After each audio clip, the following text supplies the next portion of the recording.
नमस्ते सबैजनालाई। आज हामी ब्रोन्कियोलाइटिसको बारेमा कुरा गर्न गइरहेका छौँ। ब्रोन्कियोलाइटिस भनेको acute inflammatory condition of the bronchioles हो है। यो जान्नु पर्यो चाहिँ कुन एरियामा चाहिँ त्यसले अफेक्ट गरेको छ। भाइरस इन्ड्युस्ड इन्जुरी कुन ठाउँमा अफेक्ट गरेको छ भन्दा most probably in the bronchioles. अब ब्रोन्कियोल्स कहाँ हुन्छ भनेर कुरा गर्नुहुन्छ। If we suppose that this is a trachea, trachea divide भएर चाहिँ के भनिन्छ, it becomes a bronchus, bronchus finally go on dividing into terminal bronchus भन्छ। त्यसपछि भित्रभित्र गएर चाहिँ their last step is at the level of gas exchange ठाउँमा चाहिँ we know that it's a bronchiole. Okay, so bronchiole एरियामा चाहिँ so the area of this has been magnified into this. यो चाहिँ normal bronchiole हो. Okay, suppose this is a normal bronchiole हुन्छ। normal bronchioles मा के हुन्छ, bronchiolar lumen हुन्छ। यसमा चाहिँ there is no any things like cellular debris हरू छैन। there is the space is quite open, it's not narrowed. तर जब when there's a virus induced injury, for example if there is infection from the respiratory syncytial virus one, so which is accounts for the most common cause of bronchiolitis in children less than 2 years of age.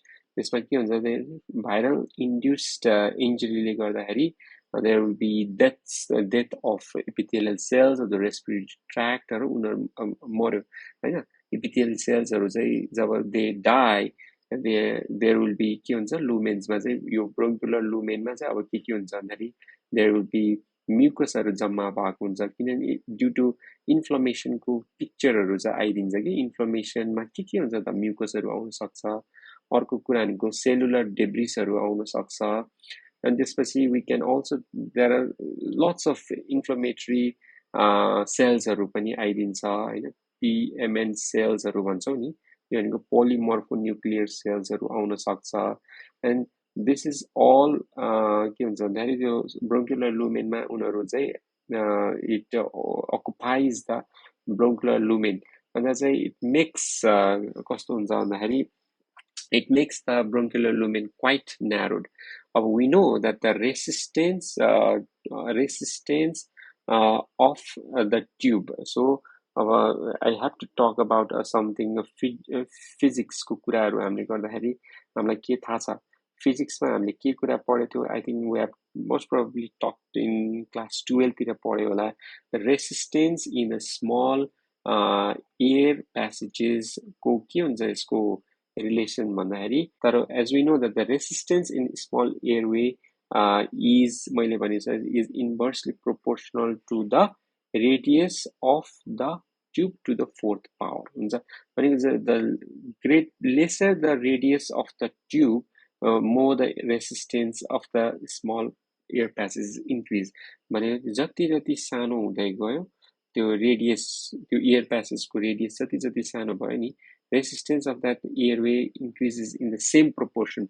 So as I've already talked that in bronchiolitis के हुन्छ, virus induced injury ले गर्दाखेरि cellular debris हरू जम्मा हुन्छ, inflammatory cells हरू आइदिन्छ, mucus हरूले गर्दाखेरि बाटो चाहिँ सानो बनाइदिन्छ। Obviously when the lumen gets decreased in size as compared to normal, this is the normal, obviously के हुन्छ, अब यसको त रेडियस त कम भएको छ, यो भन्दा यति लामो रेडियस थियो भन्दा अब it's quite decrease to this much. So as I said, the resistance in the small airway passes is inversely proportional to the radius of the tube.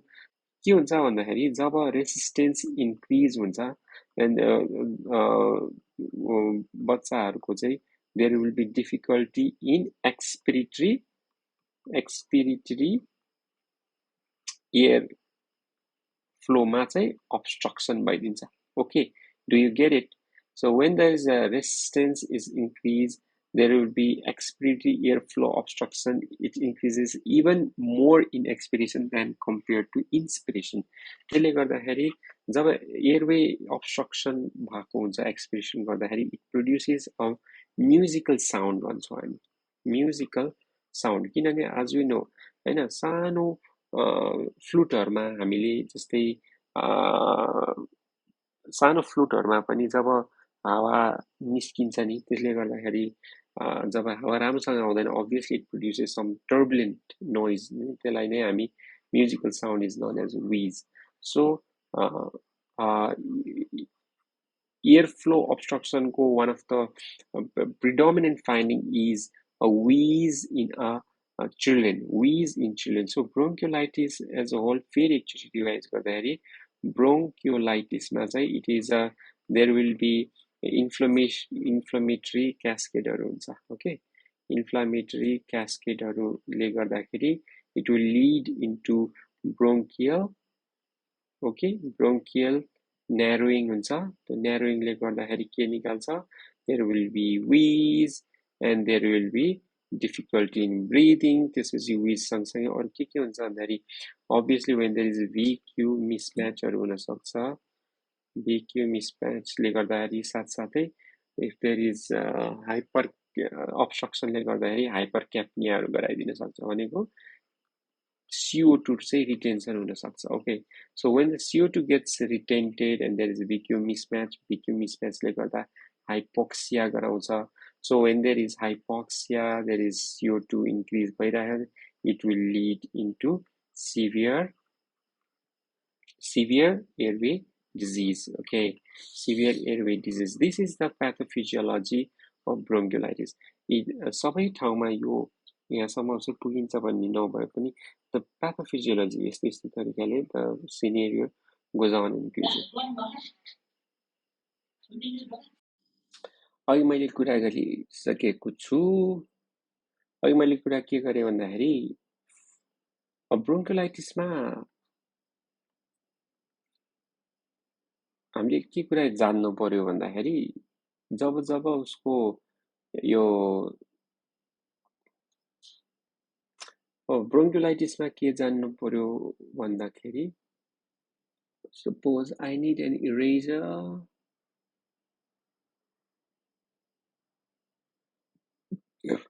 sorry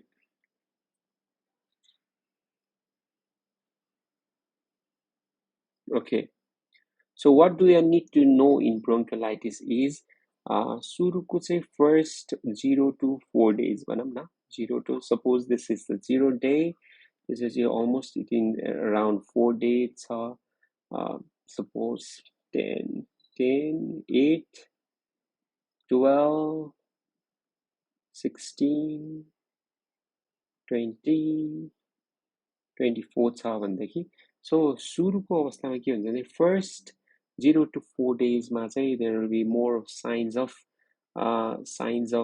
viral URTI हरु हुन्छ के है viral URTI को features हरु हुन्छ जस्तै हामीले के भन्न सक्छौं obviously हैन rhinorrhea हैन सिगानहरु आउन सक्छ त्यसपछि चाहिँ obviously there will be sneezing हरु हुन सक्छ viral URTI को features हरुमा त्यसपछि obviously there can be either with or without fever यतिखेर चाहिँ fever आउन सक्छ नआउन सक्छ and with the increase in the days यो चाहिँ severity को lines हो भनेको from 0 to 4 days more of viral URTI को features हरु हुन्छ and the signs and severity goes on increasing till 4 to 6 days मा चाहिँ quite high risk हुन्छ के 4 to 6 days मा चाहिँ this is as the days passes by the same signs and symptoms goes on decreasing the patient will be quite comfortable and this can last for up to 20 भनेको 3 हप्तासम्म लाग्न सक्छ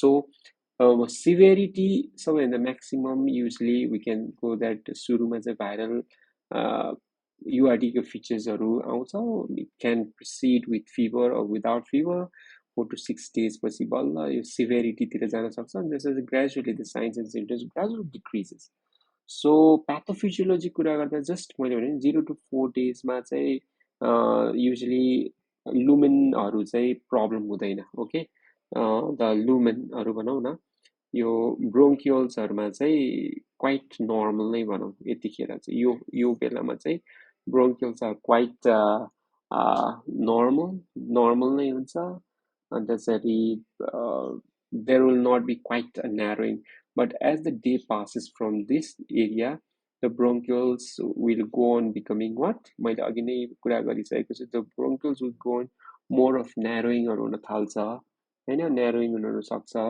के हुन सक्छ edema हुन सक्छ bronchial lumen हरुमा sloughing of cells हरु हुन्छ हैन स्लफिङ अफ सेल्स, किनभने डेड सेल्सहरू चाहिँ त्यो अघि मैले भने नि लुमेनमा गएर यहाँ अब्स्ट्रक्ट गरिदिन्छ, स्लफिङ अफ सेल्स हुन्छ, त्यसपछि चाहिँ इडीमा, त्यसपछि म्युकसहरू हुनसक्छ, इन्फ्लेमेटरी कास्केडहरू चाहिँ आउन सक्छ, अनि त्यसपछि इन्फ्लेमेटरी क्यास्केडहरू चाहिँ हाइपर एक्टिभेटेड हुन्छ, अनि सबै अर्को इम्पोर्टेन्ट पार्ट भनेको सिलियरी फङ्सन नै इम्पेयर्ड हुन्छ कि यो प्याथोफिजियोलोजीमा जान्नुपर्ने कुरा सिलियरी फङ्सन नै इम्पेयर्ड हुन्छ as the days passes. Therefore हामीले चाहिँ यो ब्रोन्कोलाइटिसमा चाहिँ सेक्रेसन उनीहरूले फाल्न सक्दैन, so we have to support with suctioning पनि गर्नुपर्छ। त्यो कुरा चाहिँ हामीले just point of time we have to know it. Inflammatory कास्केट्सहरू भनेको पोलिमोर्फोन्युक्लियर सेल्स र लिम्फोसाइट्सको अमाउन्टहरू बढ्दै बढ्दै जान्छ भन्ने कुरा जान्नु पर्यो। So as the day passes from almost this part of the सिजनमा चाहिँ अनि उनीहरू चाहिँ यो सेल्सहरू बल्ल चाहिँ रिजेनेरेट गर्न थाल्छ कि सेल्स आर इन रिजेनेरेटिङ है। यतिखेर चाहिँ सुरुमा चाहिँ दे विल बी सेड हुन्छ, डिस्ट्रोय हुन्छ। As the day passes the cells, the respiratory epithelium cells will be regenerating. So this is all about bronchiolitis. 0 to 4 days more of viral pictureहरूको चाहिँ viral pictureहरू आउँछ, जस्तै rhinorrhea, sneezing. They can come with fever or without fever. अनि सबैभन्दा important के हुन्छ यो टाइममा, this is when the maximum signs and severity are present during this time, during which the patient may have के हुनसक्छ यो टाइममा भन्दाखेरि we can say that the patient has increase cough हुनसक्छ, इन्क्रिज वर्क अफ ब्रेदिङ हुनसक्छ। Increase work of breathing भन्नाले there will be रिट्र्याक्सनहरू हुनसक्छ, ओके, रिट्र्याक्सनहरू हुनसक्छ, आरआरहरू चाहिँ बढ्छ, सो ट्याकिप्निया हुन्छ अभियसली। अनि त्यसपछि उनीहरू त्यो यो टाइममा चाहिँ उनीहरू इम्पेयर्ड फिडिङ पनि त्यही अवस्था हुन्छ कि। So when the signs and symptoms are maximum impaired फिडिङहरू हुनसक्छ, यही अवस्थामा this is the time we can hear विजहरू हुनसक्छ, रेल्सहरू हुनसक्छ, ओके, एन्ड क्र्याकल्सहरू हुनसक्छ यो टाइममा छ। As the day passes, the signs and symptoms gradually decrease, the cells will be regenerating. So during the time when the clinical signs are most active, pathophysiology in the bronchioles, what we can appreciate is narrowing, edema हुन्छ, sloughing of cells, mucus, the inflammatory cascade with polymorphonuclear cells and lymphocytes will be increased, ciliary function impaired हुन्छ. That's why the children are not able to clear the mucus and they will have difficulty. साँच्चैको difficult भइरहेको त्यसमा त ciliary function पनि impaired भएपछि they can not take the secretions out from the body, so that can lead to more of this hypoxia, hypercapnia and so on. Now we will go on to talk about everything about bronchiolitis in our subsequent slides. Thank you. So what are the causes of bronchiolitis? Causes ma मैले अघि नै भनिसकेको छु. The most common virus that's known to cause bronchiolitis in more than 50% इन्डियाको सेटिङहरुमा more than 75% is respiratory syncytial virus. So any question that asks you why is the most common cause of bronchiolitis in children, go for it. Hey, 50 to 75%. कसैले 50 भन्छ, Indian सेटिङमा चाहिँ up to 75% chance is all due to respiratory syncytial virus. So the others मा चाहिँ as less as compared to RSV are, we have to know about these viruses as well. So let's keep on typing that rhinovirus ले गर्न सक्छ. It can be caused by parainfluenza virus, parainfluenza. अनि yeah, obviously adenovirus ले पनि गराएको हुन्छ. Yeah, there are a lot of your names like human metapneumovirus virus ले गराउँछ. Obviously Boca virus पनि there's a name that is quite important. Obviously coronavirus are also quite implicated in the causes of respiratory virus. The other organisms that we also need to know is mycoplasma. Okay, mycoplasma ले पनि गराउन सक्छ. So now let's talk about in detail about ब्रोन्कोलाइटिस कसरी diagnosis गर्ने त diagnosis again pathophysiology may more or less we have talked about a lot of things but anyway let's just bring the clinical features that we can appreciate in bronchiolitis. There will be persistent cough persistent cough that's following a coryza, right?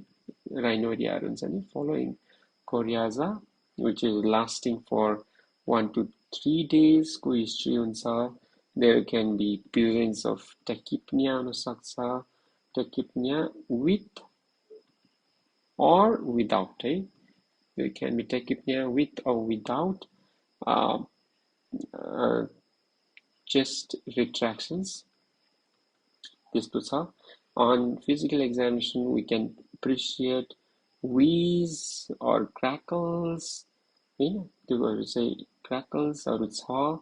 If the age of the child is in children, it is more common in children less than 2 years of age छ भनेदेखि we can more or less think that this is a case of bronchiolitis. So what are the other features is it can be associated with condition भनेको एउटा associated with fever हुन्छ. There can be or there cannot be any fever. So the usually temperature is less than 39 degrees. High grade भन्दा नि there will be more of low grade fever हुन सक्छ. Along with that fever, we can also appreciate that the child may not be feeding well. So poor feeding हुन सक्छ, vomiting हरू हुन सक्छ. This usually happens after 3 to 5 days of illness हुन सक्छ यस्तो कुराहरू चाहिँ. Okay? त्यो चाहिँ हुन सक्छ. And that's the more common thing that we can see in children less than 6 weeks of age मा चाहिँ it can present as apnea as well. यो कुरा नि जान्नु पर्यो. apnea छ भने चाहिँ it can be the bronchiolitis पनि हुन सक्छ भनेर चाहिँ हामी चाहिँ we have to think about it. Obviously chest को चाहिँ hyper expansion हुन्छ. And there can be on percussion we can appreciate hyper resonant on percussion हुन सक्छ. अनि auscultate गर्दाखेरि we can appreciate wheeze or crackles. This is how we make a diagnosis of bronchiolitis. अब त्यसपछि now does every children with bronchiolitis need hospitalization? यो चाहिँ important छ ल. Indication for hospitalization. कस्तो अवस्थामा चाहिँ बच्चालाई भर्ना गर्ने त? Obviously, when the signs of respiratory distress are more pronounced, we have to admit the child. So more or less guideline मा चाहिँ we can say that when there is a persistent tachypnea छ. Tachypnea less than 2 years. Obviously, we can say that so when the tachypnea is more than 60 breaths per minute.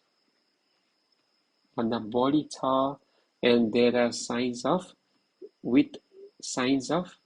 respiratory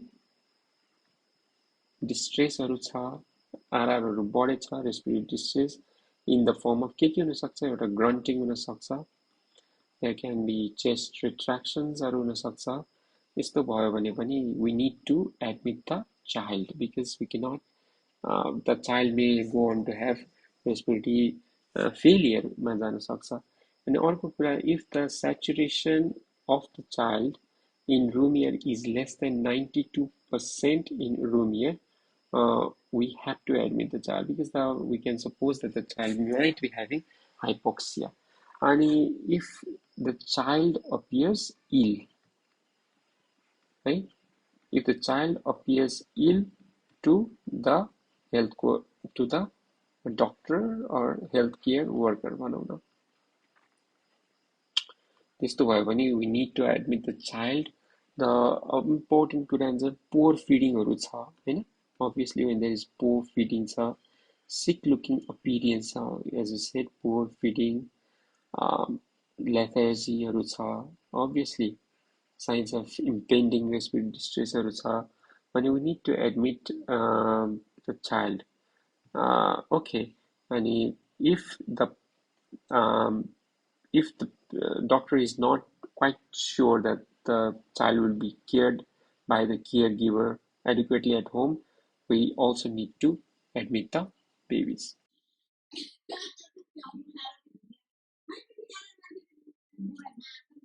So now we'll talk about signs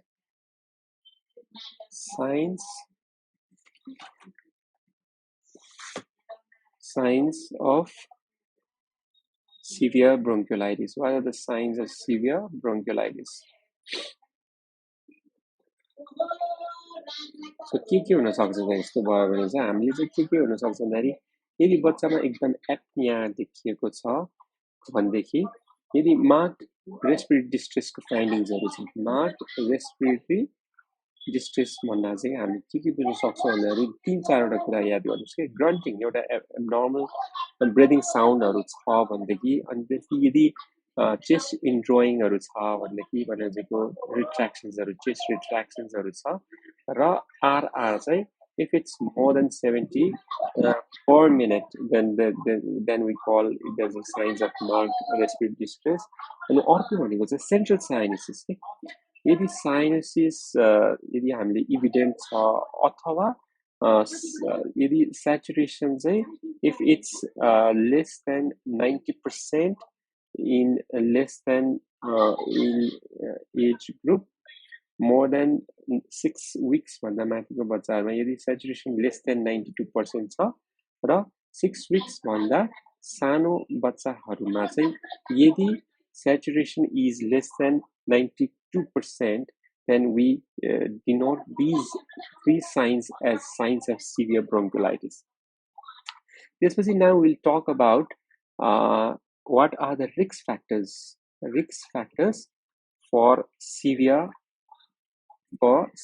bronchiolitis. यो पनि जान्नुपर्छ हैन जस्तो कुन बच्चाहरुलाई जस्तो we can ask in the history so what are the signs of or what are the risk factors for severe bronchiolitis. यसमा चाहिँ obviously the host related factors include host related factor मा चाहिँ the most important thing that we have to consider is prematurity. जति बच्चाहरु premature हुन्छ the signs there will be more chances of the babies or the children having severe bronchiolitis.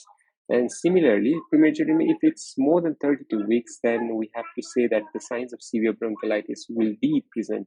So the other thing is low birth weight. Low birth weight are signs of bronchiolitis body. Yadi age is less than 6 to 12 weeks, we can suspect that we can think that the children might have severe bronchiolitis. अर्को भनेको चाहिँ BPT अथवा chronic lung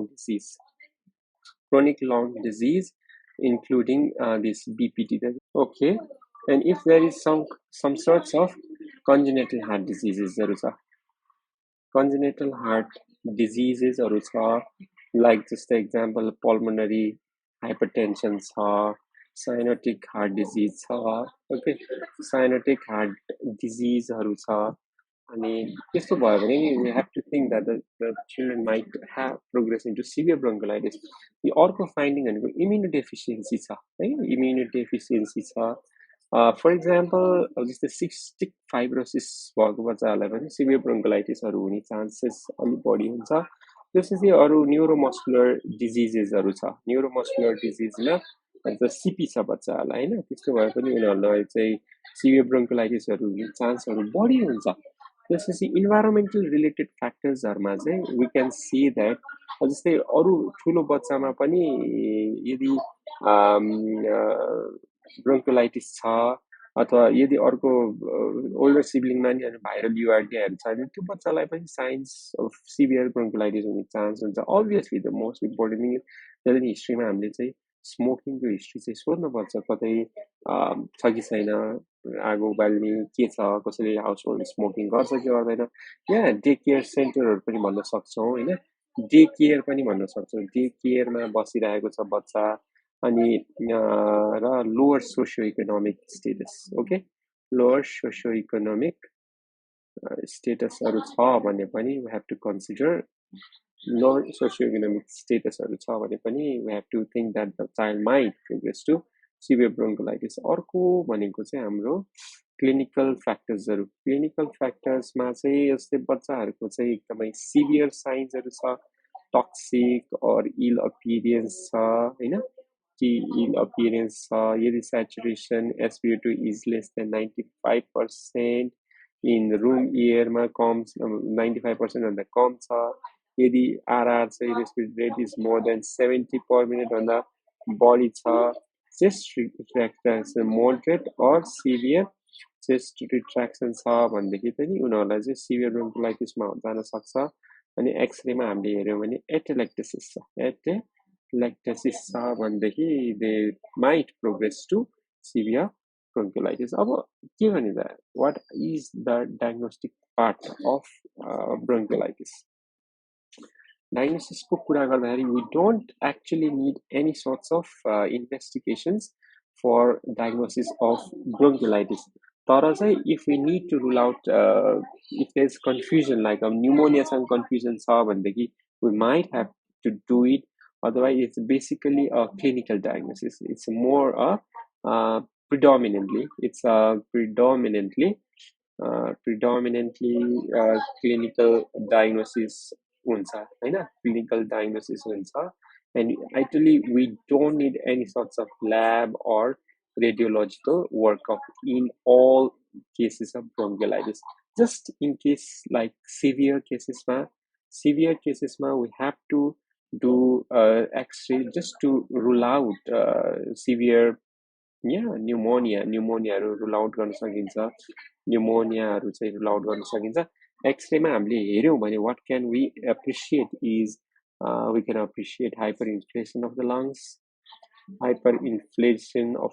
हुन्छ and this is a flattened diaphragm हरु हुन्छ अनि अलिअलि infiltrates हरु हामी देख्न सक्छौं so we call it interstitial infiltrates हरु चाहिँ देख्न सक्छौं अनि त्यसपछि हामीले त्यस्तै पर्यो भने atelectasis पनि हामीले चाहिँ देख्न सक्छौं अब जस्तै nasopharyngeal aspirate nasopharyngeal aspirate मा चाहिँ it's not required all the time nasopharyngeal aspirate मा चाहिँ हामीले चाहिँ सधैँ गर्नुपर्छ भन्ने चाहिँ छैन to test RSP चाहिँ खासै गर्नु पर्दैन तर for example if you have confusion like pneumonia or RSP चाहिँ antibiotic चाहिएन नि त that's why sometimes but the routine management चाहिँ खासै गर्नु पर्दैन so now what is the management of bronchiolitis is completely supportive भन्छु म चाहिँ है it's more of supportive management हैन it is more supportive and चाहिँ के गर्नु पर्छ त्यसमा चाहिँ हाइड्रेसन मेन्टेन गर्नु पर्यो सक्सनिङ गर्नु पर्यो because there are a lot of secretions हुन्छ edema हुन्छ and supplemental oxygen that's all about management supplemental oxygen त्यति तीनटा कुराहरु मात्र याद गर्नु पर्यो जस्तै if there is a family history of suppose if there is a family history of asthma छ family history of asthma छ भनेदेखि you can treat the children with bronchodilators if there is bronchodilators treatment with bronchodilators if symptoms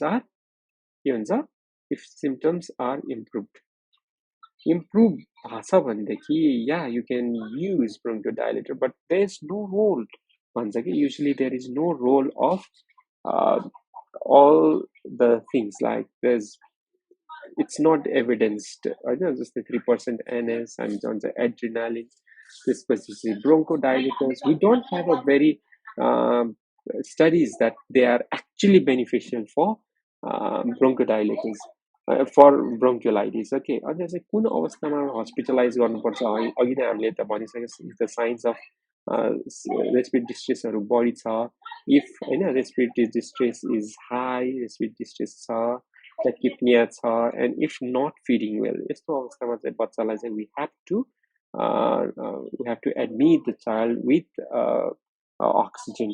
अब हामीले चाहिँ के कुरा याद गर्नु पर्यो भन्दाखेरि we don't routinely give any sorts of except for oxygen we don't have um, any we don't have any support for के भन्छ अरे यो supplemental other things like यो hypertonic saline, adrenaline or खासै रोल छैन.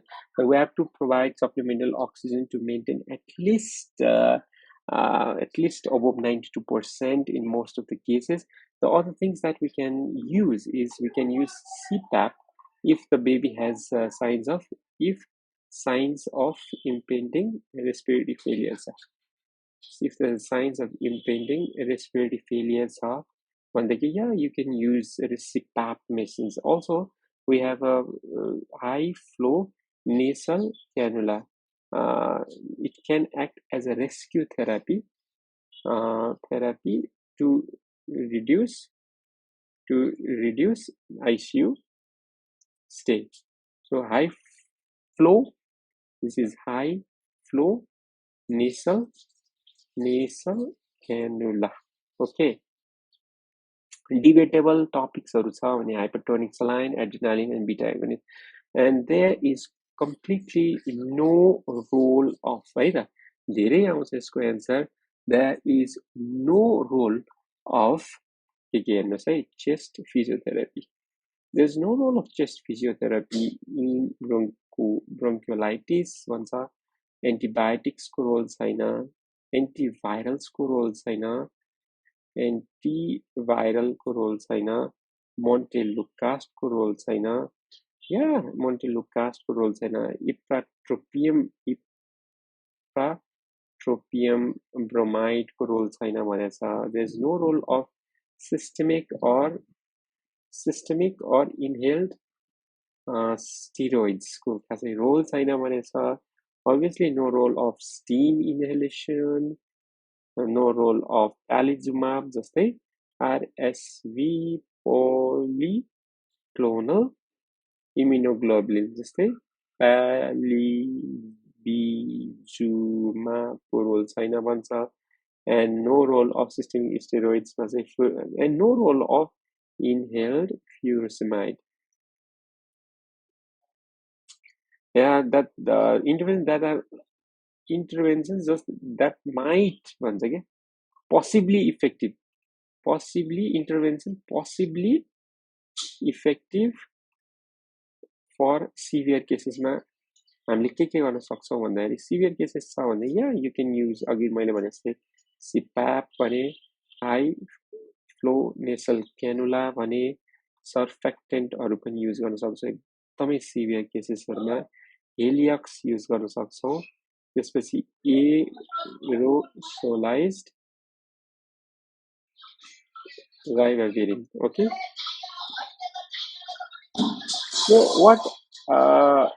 So how can we prevent? How can we prevent bronchiolitis? Right? The prevention measure we can just have to say yes, breastfeeding obviously is a very good mechanism of preventing bronchiolitis. At least increases by 3-fold greater protection. Okay, this is एकदम important hand hygiene because भाइरसहरु चाहिँ हाम्रो हातबाट नै सर्ने भएको हुनाले hand hygiene is very important. Avoid अब चुरोटहरु खानु हुँदैन भनेर we have to count seal गर्नुपर्छ. Avoid passive smoking भन्छौं. This is immune prophylaxis. The only drug that has been approved for now is not what? It's not palizumab. It is NMCLE भनेर आएको छ. त्यसरी अहिले immunoprophylaxis मा चाहिँ this role has been approved by the CDC ले पनि approve गरेछ. It's not palizumab now. CDC ले पनि अप्रुभ गरेको छ. अनि yes, what are the conditions in which we can discharge the baby? Discharge criteria for bronchiolitis भनेको यदि respiratory distressहरु कम भएको छ, ब्रोन्कियोलाइटिस भनेको चाहिँ if the child is clinically stable छ हैन, clinically stable छ, if is taking adequate feed छ, adequate feed लिएको छ, adequate feed भन्नाले if he takes at least 75% of usualहरू खान थालेको छ भने yes you can go for discharge.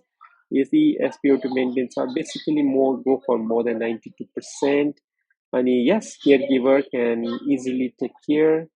Caregiver can take care, and we have to explain the caregiver about the red flag signs.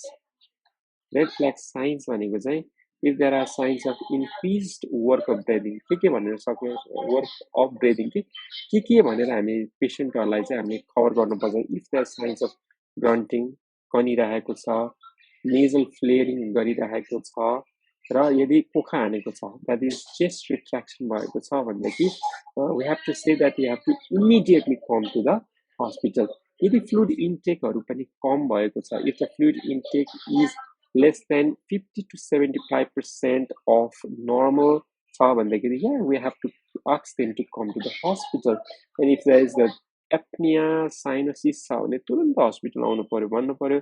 And there's एकदम if there is signs of exhaustion, एकदम थाकेको छ, एकदम बिरामी एकदम थाके जस्तो छ भने पनि we have to go for red flag signs हरू चाहिँ एक्सप्लेन गरेको हुनुपर्छ. Thank you.